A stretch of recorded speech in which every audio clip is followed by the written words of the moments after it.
السلام علیکم۔ پروگرام آج کل کے ساتھ میں ہوں آپ کا میزبان محتشم ترین۔ خواتین حضرات، ہمارے آج کے مہمان ہیں رانا تصویر احمد۔ رانا صاحب مرکزی چیئرمین ہیں تحریک صوبہ ملتان کے، اس کے ساتھ ساتھ صدر ہیں جنوبی پنجاب کے تحریک نفاذ اردو کے، اور تیسری جو ایکٹیویٹی یہ پرفارم کر رہی ہیں وہ صدر جنوبی پنجاب کالا باغ ڈیم بناؤ تحریک کی۔ یہ تین ایکٹیویٹیز پرفارم کر رہی ہیں ون ٹائم۔ بڑی حیرانی والی بات ہے کہ جی ایک بندہ ایک کام بڑی مشکل سے سر انجام دے سکتا ہے، اور رانا صاحب جو ہیں یہ تین بڑی امپورٹنٹ ایکٹیویٹیز میں اپنا کردار ادا کر رہے ہیں۔ نہ صرف کردار ادا کر رہے ہیں بلکہ ان کو ایک دو جو ہیں ان کو لیڈ کر رہے ہیں، جیسے تحریک صوبہ ملتان ہے، اس کے مرکزی چیئرمین ہیں، اور اسی طرح کے جنوبی پنجاب کے صدر بھی ہیں تحریک نفاذ اردو کے اور کالا باغ ڈیم بناؤ کے۔ رانا صاحب بہت شکریہ پاک نیوز کے لیے آپ نے ٹائم نکالا۔ کیسی ایکٹیویٹیز یہ کر لیتے ہیں آپ؟ انٹرو کے دوران جیسے آپ فرما رہے تھے، یہ تینوں بے شک الگ الگ ذمہ داریاں ہیں، لیکن ان سب کا اگر آپ بغور مطالعہ کریں تو ان سب کا مطلب ایک ہی نکلتا ہے کہ پاکستان زندہ باد۔ تو استحکام پاکستان ہے جی بالکل ہیں، ذمہ داریاں ہیں۔ صحیح بات ہے کہ بندے کا روزگار، فیملی، سوشل نیٹ ورک، اس کے ساتھ ساتھ آپ صوبہ ملتان ایک فل فلیج تحریک آپ نے لانچ کی ہوئی ہے جی، اور اس کے ساتھ ساتھ نفاذ اردو اس کی علیحدہ ریکوائرمنٹ ہوتی ہے، ظاہر بات ہے آپ کو لاہور، اسلام آباد، کراچی ٹریول کرنا پڑتا ہوگا، اسی طرح کالا باغ ڈیم کے لیے علیحدہ سے۔ تو یہ شیڈول آپ کا کیسے اس کو اتنا ٹف کو مینٹین کرتے ہیں؟ ان سب کے ساتھ آپ دیکھیں گے نا تو یہ پاکستان کے استحکام کے لیے کام کرنے والی تینوں تحریکیں ہیں، اور اس میں بنیادی جو نقطہ نظر ہے نا وہ جنوبی پنجاب کے حوالے سے تینوں ذمہ داریاں ہیں۔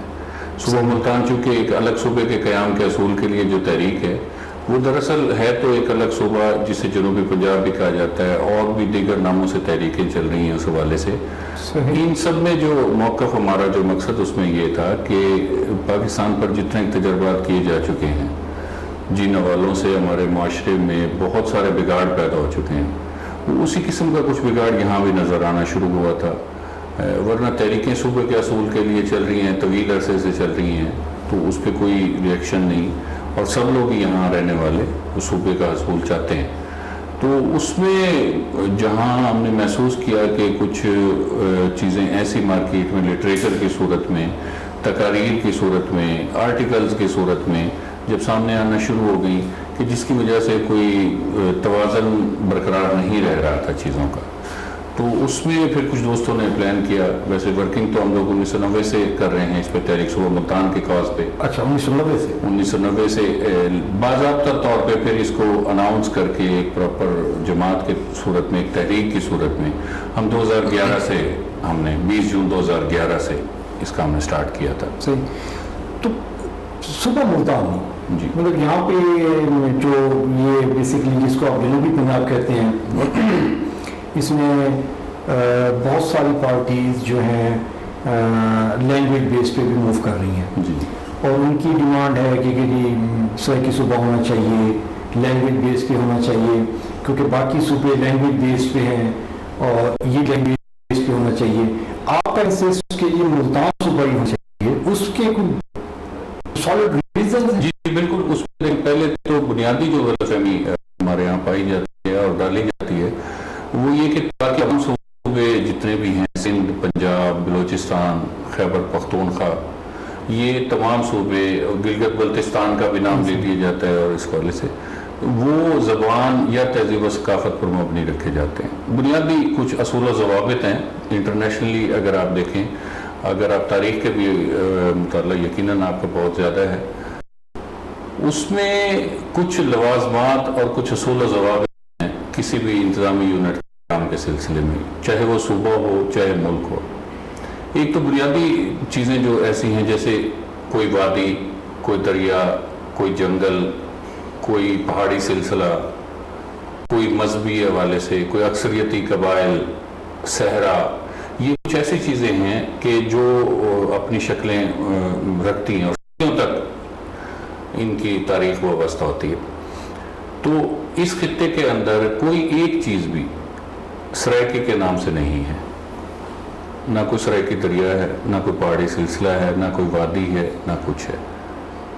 ایک تو یہ حوالہ. دوسرا آپ یہ دیکھیں کہ یہ تمام کے تمام حوالہ جات اگر ہم تاریخ کا بغور مطالعہ کریں تو یہ آپ کو ملتان ان تمام حوالوں کو اپنی قدامت کے اندر سمیٹ کے بیٹھا ہوا ہے. صحیح. جہاں تک تاریخی حوالوں سے اگر ہم چیزوں کو لے کے چلیں تو عموماً کہا جاتا ہے کہ ملتان 5000 سال قبل مسیح کی تاریخ کا یا ٹوٹل 5000 سال کی تاریخ لیے ہوئے. تو یہ تو ایک لمبی بحث ہے تاریخی حوالوں سے اگر آپ کریں گے. اس میں جو چند مثالیں ایسی ہیں کہ جن کو اگر ہم دیکھیں مطلب اس میں البیرونی نے بھی کوٹ کیا. البیرونی جس کو 11ویں صدی کے سٹارٹ میں ملتان آیا تھا. اس وقت یہاں کے رہنے والے لوگوں نے ملتان کو جو اس نے دیکھا، ریسرچ کی، تحقیق کی اور جو سینہ گزٹ کے ذریعے لوگوں سے اسے معلوم ہوا وہ کوئی 2 لاکھ سے اوپر سال قدیم کہا جاتا تھا اس وقت ملتان. اس سے پیچھے اگر مزید جائیں تو رگ وید جس وقت دنیا کی قدیم ترین الہامی کتاب کہا جاتا ہے جس میں ہندو مت کے ہیں اور جو پرانے جو مذاہب تھے ان کے بہت سارے ہمیں حوالے بھی ملتے ہیں. جہاں سے ہماری سوشیالوجی کی لینگویج نے دیکھا، سوشیالوجی نے دیکھا سبجیکٹ نے کہ مذہب کا آغاز ہو رہا ہے. اس سے پہلے مذہب کے آثار آپ کو نہیں مل رہے. صحیح. تو اس میں جو ویدوں کا دور تھا اور جو پہلا وید تھا جو اس کا رگ وید، اس میں بھی ملتان ہمیں موجود نظر آ رہا ہے. اب وہ اس میں جو عرصے کو کاؤنٹ کرنے کا ہوتا تھا وہ یوگ کے حوالے سے ہوتا تھا. ایک یوگ ہے وہ تقریباً کوئی 1 کروڑ 98 لاکھ سال یا غالباً 1 کروڑ 30 سال کے لگ بھگ ایک یوگ ہوتا تھا. تو اب ہم دوسرے یوگ میں ہیں.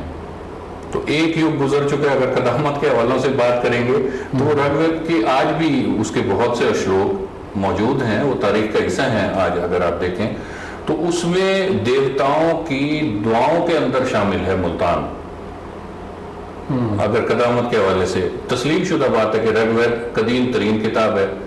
اس کے اندر کچھ اشلوک ہیں وہ آپ کو فراہم کیے جا سکتے ہیں کہ جن کے اندر واضح طور پہ یہ لکھا ہوا ہے کہ وہ دیوتا سے وہ بات کر رہے ہیں کہ ہمیں ایسی خوشحالی عطا کر. ملتان کے قدیم نام ہیں، بہت سے نام ہیں، ان میں سے ایک املوہا بھی تھا کہ ایسی مولستان بھی تھا. بہت سارے ایک لمبی فہرست ہے قدیم نام کہ ہمیں وہ خوشحالی دے جو یہاں کے خطے کے رہنے والوں کو تو نے عنایت کی. ہماری فصلیں ایسی ایگزامپل کوٹ کیا گیا ہے ایک الہامی کتاب کے اندر دیوتاؤں کی زبان میں. صحیح. تو یہ اس کی قدامت کی تو ایک طویل فہرست ہے. تو جب ایک خطہ، جب ایک جسے آج آپ نے ایک شہر قرار دے دیا ہے، وہ اتنی قدامت کا حامل ہے اور اس کی سرحدیں ادھر کشمیر تک جاتی تھی اور وادی سندھ جس کی قدامت کے بڑے چرچے ہیں وہ بھی اسی کا حصہ ہوا کرتی تھی. لاہور کا بھی کہتے ہیں کہ وہ لاہور بھی ملتان کے. ہاں، کشف الماجوب میں اگر آپ دیکھیں جو ملتان کے گرد و نواح میں ایک چھوٹی سی بستی لاہور. تو ملتان کی تو اگر آپ تاریخ پہ یا قدامت کے حوالوں سے بات کریں گے تو ہمیں بہت وقت درکار ہوگا. تو انہی چیزوں کو مد نظر رکھتے ہوئے کہ یہ بحیثیت صوبہ بھی رہا ہے اور بحیثیت سلطنت کے بھی رہا ہے اور کوئی دنیا کا ایسا فاتح نہیں ہے جو ملتان، کوئی ایسا انٹرنیشنل اگر وہ مطلب اپنے آپ کو فاتح اعظم کہتا ہے یا پوری دنیا کو فتح کرنے کے لیے نکلا ہے اور اس کا ملتان سے کوئی واسطہ نہ پڑا. تو یہ صرف یہ نہیں کہ ہم لوگ ان چیزوں کو رومانٹیسائز کر رہے ہیں. انٹرنیشنل ہسٹری آپ اٹھا کے دیکھیں. بیسیکلی آپ کہنا یہ چاہ رہے ہیں کہ یہ ملتان اٹ سیلف اتنا امپورٹنٹ اور ہسٹوریکل ہے کہ باقی سارے رابطے وابستہ جو ہیں اس کے ساتھ وہ اتنے امپورٹنٹ نہیں ہے کہ ہم ان کو لنک اپ کر دیا جائے. جی بالکل. آپ یہ دیکھیں نا ہم لوگ کتنا خوش قسمت ہیں کہ ہم دنیا کے قدیم ترین خطے کے اندر موجود ہیں. جو معلوم تاریخ ہے وہ اب تک دمشق کی پائی جاتی ہے اور ملتان کی تاریخ کا تو اب تک کوئی مستند ایسا آپ کو ملتا نہیں ہے کہ جسے کہہ سکیں گے اتنے سال پرانا. یہ 2-4 حوالے آپ کو جو بتائے ہیں آپ یورپین ہسٹری اٹھا کے دیکھ لیں. یہ مطلب ایک طویل فہرست ہے تاریخوں کے اگر آپ مطالعہ کریں اور انسانیت کا جس وقت آپ انسان کو دیکھیں جس طرح مدارج طے کرتا ہوا جیسے جیسے وہ اس میں سوشل لائف میں آ رہا ہے تو آپ کو تو وہ جو سابقہ ادوار ہیں جنہیں پتھر کا دور کہا جاتا ہے، لوہے کا دور کہا جاتا ہے، تانبے کا دور کہا جاتا ہے، کانسی کا دور کہا جاتا ہے، تمام ادوار میں آپ کو ملتان موجود نظر آتا ہے. صحیح صحیح. ہماری گفتگو جاری رہے گی. ناظرین ایک ٹائم اور شارٹ بریک کا, ملتے ہیں بریک کے بعد. جی ویلکم بیک ناظرین. اچھا یہاں پہ جو جتنے حوالے آپ نے دیے ہیں, ایک جو ذی شعور بندہ ہے اس کے سمجھنے کے لیے یہ اشارے بڑے بڑے امپورٹنٹ ہیں, بڑے ویلڈ ہیں. تو یہاں پہ جتنی بھی لینگویج بیس پہ جنہوں نے اپنی 1.5 انچ کی مسجدیں بنائی ہوئی ہیں, تو وہ اس کو نہیں سمجھ سکتے کہ جی وہ پھر بھی زبان پہ اٹکے ہوئے ہیں, وہ ان کو مفادات کچھ اور ہیں, ان کو فیڈ فنڈنگ کوئی اور سے ہو رہی ہے. اصل میں آپ یہ دیکھیں نا کہ جو دلائل دیے جاتے ہیں ہم انہی کو دیکھ کے اور کسی جذبات میں آئے بغیر حقائق پر مبنی ہمیں گفتگو کرنی چاہیے. دوسرا کیا سمجھتا ہے کیا نہیں, اس سے ہمیں کوئی وہ نہیں ہے. آپ یہ دیکھیں کہ عموماً مثال دی جاتی ہے, آپ یہ باقی جو ہیں بے شک پختونخوا کا نام آپ رکھا سب سے پہلے پوائنٹ جو ہے ان کا وہ یہ ہے, سندھ کا ہے نام دیا جاتا ہے, بلوچستان, ٹھیک ہے. ان میں سے آپ یوں سمجھ لیں کہ جو نیا صوبہ ہے نا وہ بلوچستان ہے. تاریخ والوں سے اگر ہم دیکھیں تو بلوچستان کا نام بلوچستان رکھنے کی جو وجہ ہے وہ صرف اس وجہ سے ہے کہ بلوچستان میں 120 بلوچ قبائل آباد ہیں, جس کی بنیاد پہ اس کا نام بلوچستان رکھا گیا. صحیح. اب وہ اس کا نام بلوچستان رکھنے کے بعد جو مسائل سامنے آ رہے ہیں, وہاں پہ ہزارہ کمیونٹی کے ساتھ جو ہو رہا ہے, وہاں پہ جو پشتون رہتے ہیں, وہاں جو اور دیگر کمیونٹی ہے, وہاں پھر یہ تمام طبقات پیس جاتے ہیں صرف ایک نام رکھنے سے نا. لوگ کہتے ہیں کہ نام رکھنے سے کیا فرق پڑتا ہے. اچھا دوسری آپ کوئی سالڈ ریزن دیں, یا آپ کہیں کہ آبادی آپ کی ہے نا جی مور دین 90% ہے, اس وجہ سے جی ہمیں آبادی ان کی جو ہے وہ ریشو اگر ہم دیکھیں جو جنوبی پنجاب جو بیلٹ ہے جی جس کو ہم صوبے کی موومنٹ لوگ کام کر رہے ہیں, آپ بھی اسی طریقے صوبہ ملتان کے لیے, تو اس کی پاپولیشن میں سریکی جو بولنے والے ہیں ان کی کیا پورشن ہے اس کا؟ 10%. اب حیران کن نوشہ تھا آپ کے لیے ڈاکومنٹ پڑے, اگر میں ابھی آپ کے سامنے پیش کر دوں جو آپ کے یہاں اس خطے کے اندر بولی جانے والی زبانیں ہیں اس کے اندر 83% نان سریکی ہیں, 17% سریکی ہیں. پہلے آپ ڈیفائن کریں گے کہ آپ سریکی کسے کہتے ہیں. صحیح. اس کی جزیات میں اور تفصیلات میں اگر آپ جائیں گے ٹوٹل ان کا فگر موجود ہے, آپ متعلقہ محکموں سے بات کریں وہ آپ کو پرووائڈ کریں گے. میں نے تھوڑی محنت کر کے 1,80,19,610 کا فگر ہے. اچھا 1,80,19,610. اچھا یہ ٹوٹل پوری دنیا کے اندر سریکی بولنے والے یا سمجھنے والے تو خیر الگ ہے, بولنے والے لوگ ہیں. یہ پوری دنیا کی فگر؟ ہاں پوری دنیا میں. اس میں ہاں جی اوورسیز بھی آ جاتے ہیں.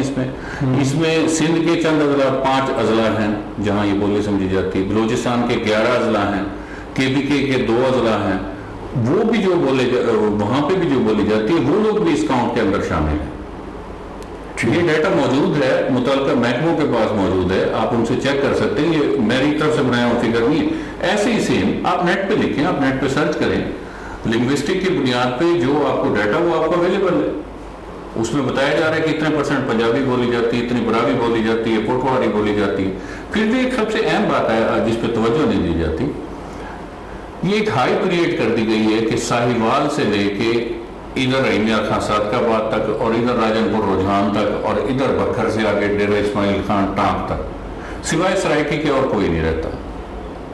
میں اپنے ان دوستوں کو بھی یہ گزارش کرتا ہوں, آپ کسی ایک ضلع اٹھا کے دیکھ لیں اور ڈسکشن میں کر لیں نا. ہم ایک طرف سے شروع ہو جاتے ہیں رحیم یار خان, بحث نہیں کرتے. آپ دیکھیں کیا آپ کا دل اس بات پہ مانتا ہے رحیم یار خان, صادقآباد, باول نگر, چشتیاں, ہارون آباد, فورٹ عباس, پھر باولپور, حاصل پور, منچن آباد, صرف ایک ڈویژن کی میں بات کر رہا ہوں, آپ اس پہ نظر ڈال کے دیکھ لیں.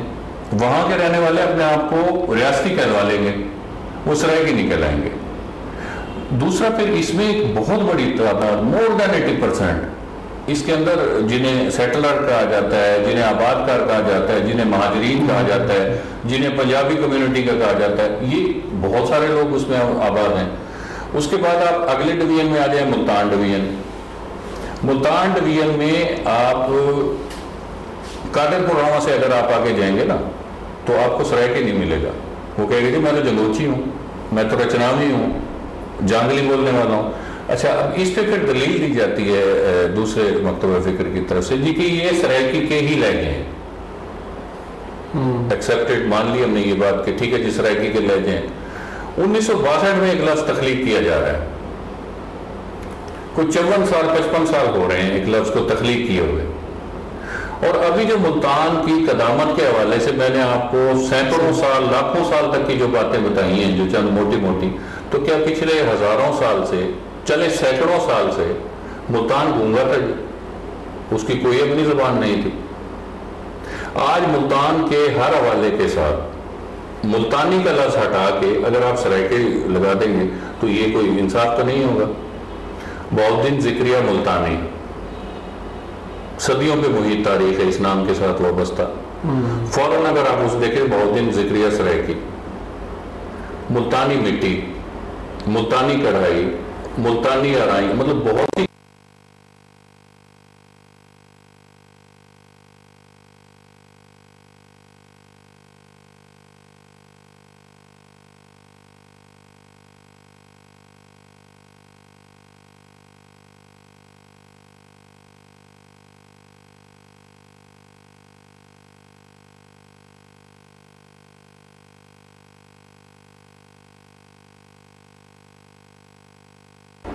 کہ اگر یہ کہہ دیا جاتا ہے کہ جی جو اس خطے میں رہے گا وہ سرائکی بن کے رہے, اگر نہیں وہ سرائکی بن کے رہے گا تو وہ یہاں سے اپنی قبریں بھی اٹھا کے لے جائے اور یہاں سے ہجرت کر جائیں. اور یہ اس قسم کی غیر سنجیدہ گفتگو ہوتی ہے جو دراصل بنیاد نہیں اس قسم کی.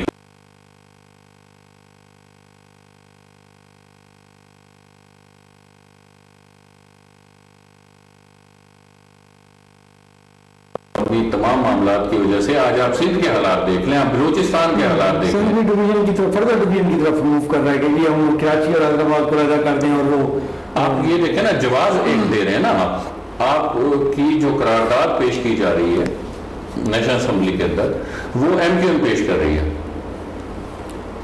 سرائکستان کے لیے جو بل پیش کیا گیا, جو قرارداد پیش کی گئی نا, وہ ایم کیو ایم کی طرف سے پیش کی گئی. اس کے بعد وہ پیش کرنے کے بعد اس کی خوشیاں منائی گئی. ایم کیو ایم کے یہاں متعلقہ دفتر کی طرف سے کہا گیا ان دوستوں کو, ان بھائیوں کو کہ یار کم از کم ایک جلوس تو نکالے نا کہ اس کو ویلکم کرنے کے لیے کوئی 20 سے 25 لوگ نہیں اکٹھے ہو سکے. ہم صوبے کے اصول کی مجھ سمیت تمام لیڈرشپ جو اگر صوبے کے اصول کے لیے بات کر رہی ہے, عوام میں جڑے نہیں ہیں. کیونکہ اس کی بنیادی وجہ جو سمجھنے کی بات ہے وہ یہ کہ اس خطے کے رہنے والے لوگ ذی شعور ہے, سمجھدار ہیں, بات کو سمجھتے ہیں. ان کے مسائل یہ نہیں ہیں کہ صوبے کا نام کیا ہوگا, یہ سب کو سمجھے کہ صوبہ چاہیے, صوبہ چاہیے. یہ سب کو آپ یہ دیکھیں نا, انتظامی بنیاد پہ ایک راجن پور کا رجحان کا بندہ ایک اٹھ کے جناب ادھر کوٹ مٹن سے اٹھ کے, توسا سے اٹھ کے, فاضل پور سے, جام پور سے لاہور جا رہے ہیں. کلرک آپ سمجھ لیں, کوئی ایک اسکول ٹیچر ہے, اسے سیکٹریٹ میں جانا ہے جی, وہ یہ پورے دن کا سفر کر کے اس میں پہنچا ہے, آگے سے اسے جواب ملتا ہے جی کہ جناب صاحب آج میٹنگ میں گئے ہوئے ہیں سی ایم صاحب کے پاس, آپ کل آئیے گا. اب وہ بیچارہ واپس تو نہیں آ سکتا, اسے رات رکنا ہے, اگلے دن کیا اس کے ساتھ سلوک ہوگا. یہ سارے یہ وہ پرابلمز ہیں, یہ وہ معاملات ہیں کہ جن کی بنیاد پر یہ ساری چیزیں الجھن کا باعث بنتی ہیں. ان کی بنیاد پہ ہمیں صوبہ چاہیے. ایک ٹائم میں شارٹ بریک کا stay with us. Welcome back ناظرین. رانا صاحب, تحریک نفاذ اردو, جی جی, پاسبلٹیز ہیں کہ جو اس وقت ہمارا لینگویج کا جو سسٹم ہے, انگلش لینگویج اسکولنگ سسٹم جو ہمارا ہے, اس میں اور بیوروکریسی میں اپورڈ سارا کا سارا سسٹم چینجیبل ہے. کس حوالے سے آپ کہہ رہے ہیں چینجیبل؟ کہ جو سسٹم ہمارے اس وقت چل رہی ہیں, جو رائج ہے وہ انگریزی طریقہ تعلیم بھی, اور دفاتر میں بھی اور اسکولنگ بھی. جی, مطلب ایک فیملی کا فوکس یہ ہوتا ہے کہ اس کو کچھ اور آئے یا نہ آئے, اور اس کو انگلش آتی ہو. جی, اور یہی پروان چڑھ کے جب وہ ملک کی باغ سنبھالتے ہیں, پروسیڈ سے پہنچتے ہیں, تو اس وقت وہ اردو میں تو وہ مطلب حد تک محسوس کرتے ہیں کہ کوئی ڈاکومنٹیشن کرے, کہ وہ لکھ بھی نہیں سکتے کوئی بھی چیز لکھنی ہو. تو وہ انگلش لائے جائے تو انگلش کو ابھی یہ چینج ہو سکے گا؟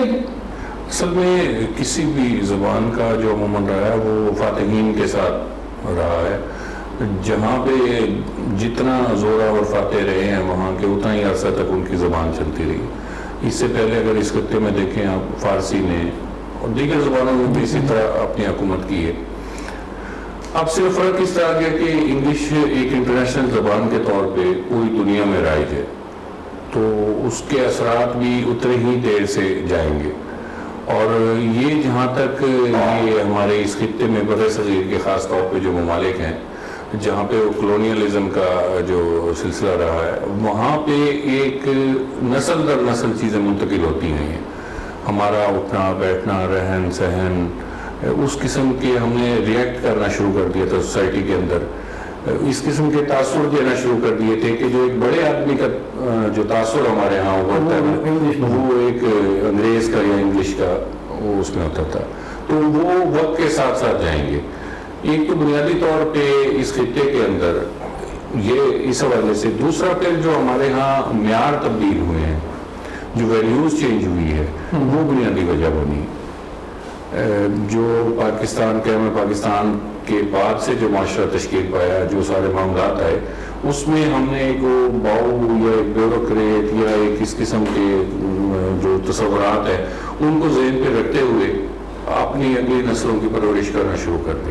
صحیح. انہیں پیرامیڈز پہ ہم جس چیزوں کو لے کے آگے چلنا شروع ہوئے, جس کی چھوٹی چھوٹی مثالیں ہیں. آج اگر آپ دیکھیں نا, آپ کا بچہ اگر ہمارا بچہ ٹوئنکل ٹوئنکل لٹل اسٹار سناتا ہے یا کوئی اور اس قسم کی رائم سناتا ہے, کوئی پوئم سناتا ہے کوئی, تو ہم لوگ بڑے خوش ہوتے ہیں.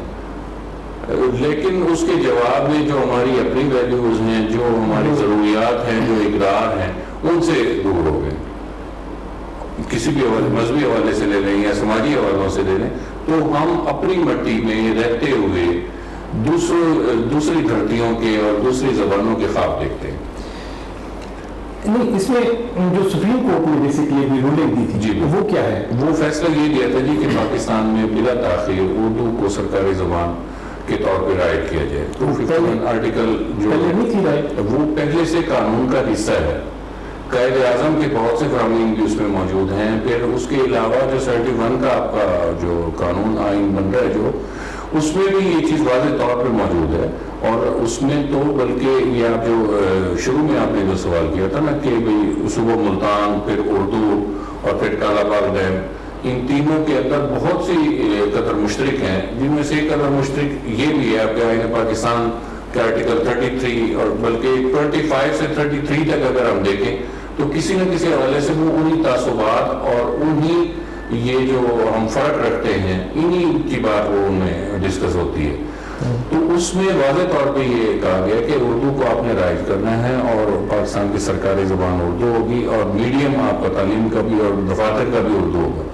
لیکن چونکہ جیسا کہ پہلے ذکر ہو چکا ہے کہ وہ تمام مکتبہ فکر حاوی آ گئے جنہوں نے اردو کو نہیں آنے دیا سامنے.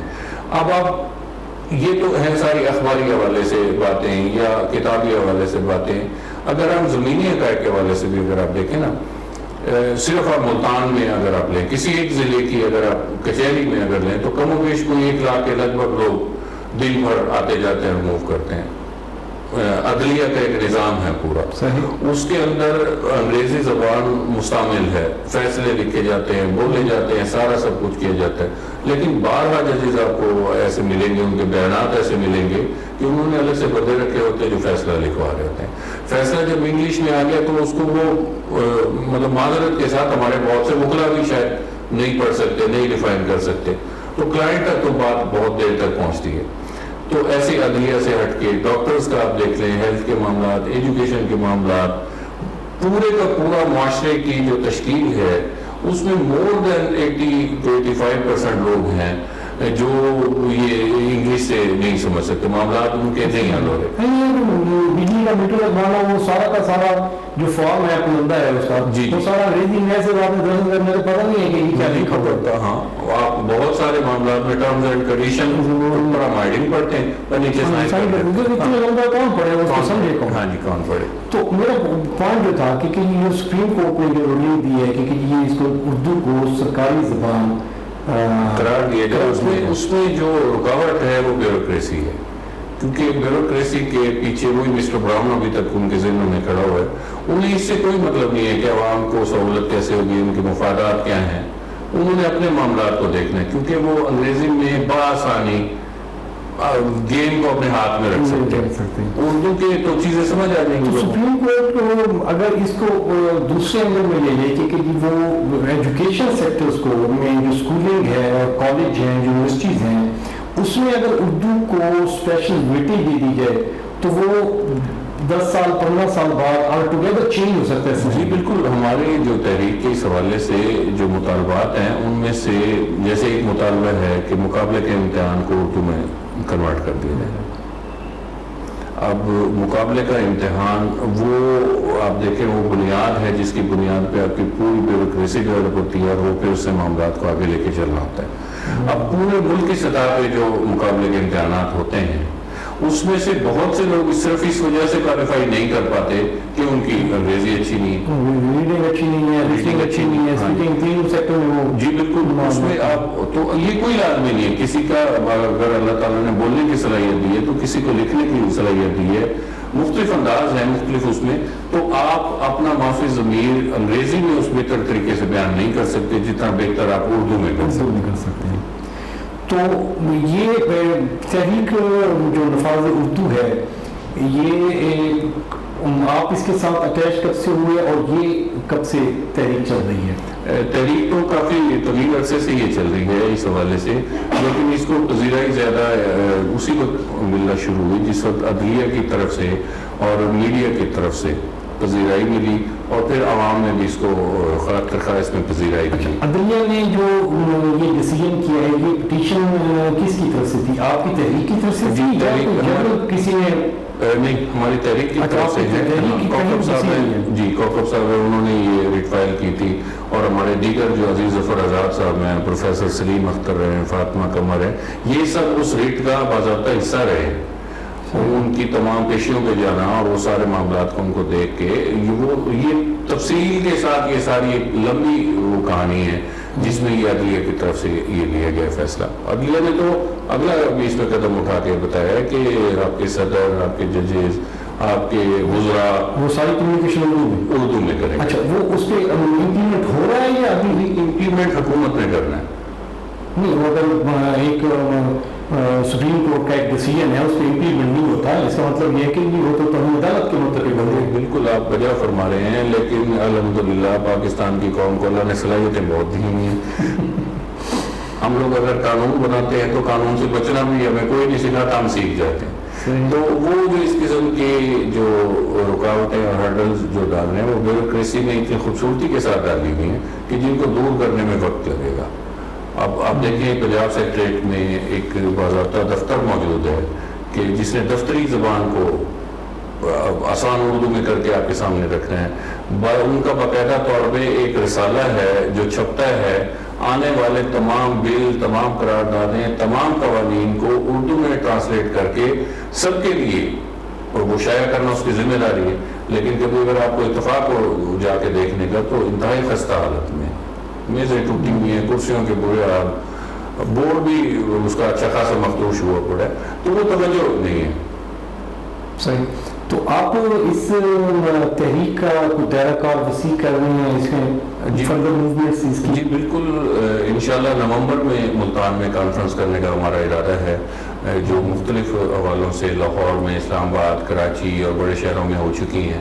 تو اب تحریک کا جو اگلا ٹارگیٹ ہے وہ ملتان میں انشاءاللہ. جی آپ کی ہر سال کانفرنس ہوتی ہے؟ نہیں, سال میں بعض کا 2 دفعہ 3 دفعہ بھی ہو جاتی ہیں, تو وہ ضرورت ہوتی ہے, ضرورت کے مطابق. ابھی 8 ستمبر کو جیسے اس کا اردو کے نفاذ کے حوالے سے وہ اس کو دن قرار دے کے 8 ستمبر کو, تو اس پہ سیمینار بھی ہوئے ہیں, اس پہ کانفرنس بھی ہوئی ہے. 8 ستمبر کو فیصلہ ہوا تھا اردو کے نافذ کرنے کا. وہ اس کو اردو کے نام سے انہوں نے کیا اس کو, ہاں جی, یوم اردو کے نام سے یا یوم نفاذ اردو کے حوالے سے 8 ستمبر کو. ہاں جی, ابھی لاہور میں اس کا ہوا ہے, الحمرہ میں بھی پھر چیئرنگ کلاس تک لوگوں نے واک بھی کی ہے.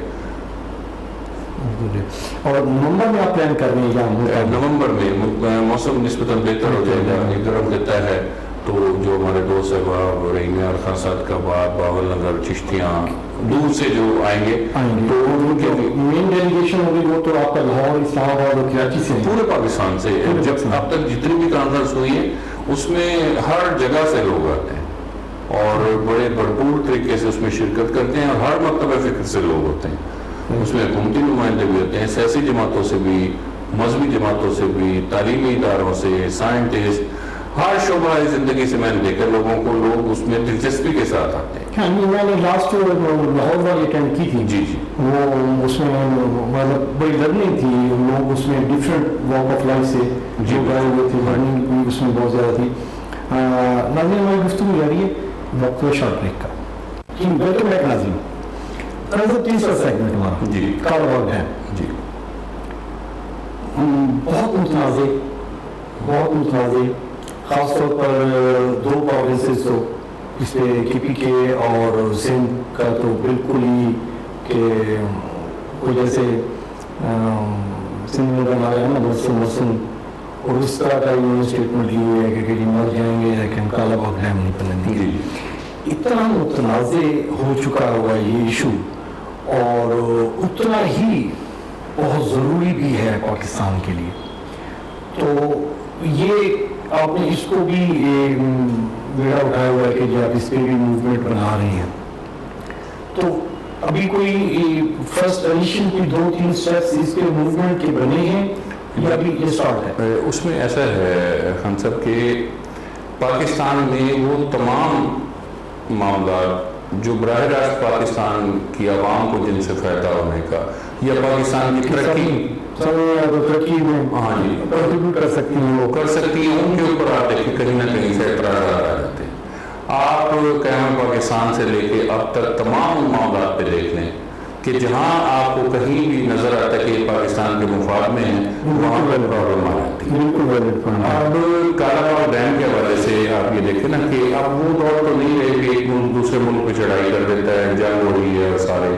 اب تو وہ اور قسم کی جنگیں ہوتی ہیں, میڈیا وار ہوتی ہے, ٹریڈ وار ہوتی ہے, آبی جارحیت کا مظاہرہ کیا جاتا ہے. انہیں میں سے جو ہمارا ہمسایہ ملک ہے وہ جو پہلے دن سے پاکستان کو کسی صورت میں برداشت کر سکتا, وہ آبی جارحیت کے زمرے میں اس نے اس قسم کے معاملات پاکستان کے اوپر آپ دیکھیں اس نے پاکستان کے زراعت کو برباد کر دیا. بلا شبہ ہمارے حکمران بھی شامل اس میں ہیں خاطر کا, ان کی پالیسیز وہ ایک الگ سے موضوع ہے. لیکن اگر صرف ہم اسپیسیفکلی اس موضوع پہ اگر کالا باغ کے حوالے سے رہیں تو کالا باغ ڈیم تو یہ کوئی پاکستان کا تو وہ نہیں ہے, یہ تو پاکستان بننے سے پہلے کا طے شدہ ہے کہ یہاں پہ ایک ڈیم بنے گا. اس سے پہلے انگریزوں کے دور میں جو یہاں کا سروے ہوا تھا اسی وقت یہ چیزیں فائنل ہوئی تھی, سارے معاملات ہوئے تھے. اور سندھ جو آج اس پہ وہ اعتراضات کر رہا ہے, بھٹو دور میں آپ اٹھا کے دیکھ لیں تاریخ سے, بھٹو صاحب خود اس چیز کا حصہ رہے ہیں اس کا آغاز کرنے میں. اور کے پی کے میں بھی جو سینسیبل مطلب لوگ ہیں جو سمجھتے ہیں ان باتوں کو, نوشہرہ کا ایک وہ اٹھا کے بتایا جاتا ہے. اچھا شمشور حق صاحب جو چیئرمین واقع بھی رہے ہیں وہ ایک معتبر شخصیت ہیں, آپ ان کے کالم اٹھا کے پڑھیں, ان کے انٹرویوز اٹھا کے پڑھیں اور وہ حیران کن طور پہ آپ کو دلائل دیں گے اس پہ, اور وہ پروو کرتے ہیں بلکہ وہ چیلنج کرتے ہیں چیزوں کو کہ آپ میرے سامنے لا کے بٹھائیں لوگوں کو جو اس پہ اعتراض کرتے ہیں. وہ یہ تاریخی چیزیں بن جاتی ہیں. ایک وقت ایسا آ گیا تھا کہ سندھ نے بھی, کے پی کے نے بھی, پنجاب نے بھی اپنا نمائندہ شمشور حق صاحب کو بنا دیا کہ جی جو یہ بات کہیں گے ہم ان سے متفق ہیں.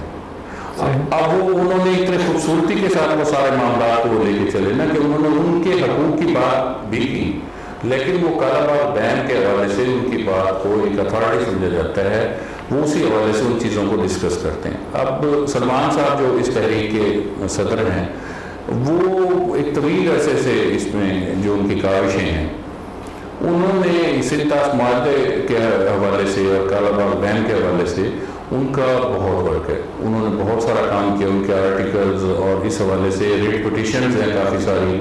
آج کل بھی ابھی ان سے 2 دن پہلے بات ہو رہی تھی, آج کل بھی ایک اہم کیس جو سماعت ہو رہا ہے اس وقت وہ کالا باغ ڈیم کے حوالے سے ہے اس پہ, اور پازیٹیولی آپ کو چیزیں آگے آگے چینج ہوتی نظر آئیں گی. جہاں تک آپ کے سوال کے اس سوال کا حصہ ہے کہ بہت سے اس کے مخالف بھی ہیں. ابھی آپ دیکھیں سی پیک کا نام جیسے سننا شروع ہوئے ہیں ہم, سی پیک پہ آپ دیکھیں جگہ جگہ سے آوازیں آنا شروع ہوگی. نہیں وہ بالکل ویلڈ ہے کہ لوگوں کو پتہ ہی نہیں ہے سی پیک بیسیکلی سی پیک ہے کیا. جی بالکل. اور لیکن لفظوں کا موقع بن کے ہی بنا ہے, تو اس پہ کمنٹس تو سارے کر رہے ہیں. میرا کوشچن یہ تھا کہ جب اتنے مدلل دلائل موجود ہیں اس کے حق میں, پھر کیوں کسی پولیٹیشین نے اس کو سٹینڈ لے کے نہیں بنوایا؟ اس میں یہاں پہ آپ دیکھیں نا کہ ہمارے جو سیاسی قیادت ہے ان کی سندھ میں تقریر اور ہوتی ہے, جنوبی پنجاب میں تقریر اور ہوتی ہے, اپر پنجاب میں تقریر اور ہوتی ہے, اسلام آباد تک جاتے جاتے وہ تقریر مختلف ہو چکی ہوتی ہے. اور اس چیز کا بھرپور فائدہ اٹھاتے ہیں کہ ہم سب لوگوں کی جو بحیثیت قوم پوزیشن ہے یادداشت ہماری ہے نہیں, چیزیں ہم بھول جاتے ہیں. ہم کسی نہ کسی مسیح کے انتظار میں ہر کسی کو وہ مسیح تصور کرتے ہوئے باتوں پہ یقین کر لیتے ہیں. اچھا, اس کو ہم دوسرے وے میں پٹ کروں کہ یہ نواز شریف کے 2 ٹینیور اور تیسرا آپ کا, اور اس سے بے نظیر کا ٹینیور, پرویز مشرف کا ٹینیور, آپ پھر اس کا زرداری صاحب کا ٹینیور, اس میں جو بیسک حکمران ہیں جو لیڈنگ کر رہے ہیں وہ میرے خیال میں 90-95% کنوینسڈ ہیں کہ یہ ہونا چاہیے. جو ANP الائنس میں بن جاتی ہے یا اپوزیشن میں ہوتی ہے وہ اتنی پاورفل ہو جاتی ہے کہ گورنمنٹ اس کے ووٹیں ٹیک دیتی ہے. اسی طرح سندھ کے کچھ وڈیرے ایسے ہیں جو اس کے اگینسٹ دلائل دیتے ہیں, گورنمنٹ یا بھٹو ہو یا بے نظیر ہو یا نواز شریف ہو, پرویز مشرف ہو, وہ اس کے آگے گھٹنے ٹیک دیتے ہیں کہ ٹھیک ہے جی یہ سب کی رائے کے ساتھ ہی کاروبار بننا چاہیے, تو نہیں بننا چاہیے. پوائنٹ یہ تھا کہ جب حکمران کا انٹرسٹ ہے اور وہ چاہے بنانا تو بنا سکتا ہے, تو وہ اتنی چھوٹی سی پوزیشن کے اگینسٹ کیوں جھک جاتے ہیں؟ آپ کو یاد ہوگا خان صاحب, شروع سے نا کچھ نام ہمارے جو یادداشت کا حصہ بنتے جاتے ہیں, جو ہمارے حافظے کے اندر محفوظ ہو گئے, جن میں سے نامعلوم افراد, خفیہ ہاتھ اور آئینی ہاتھ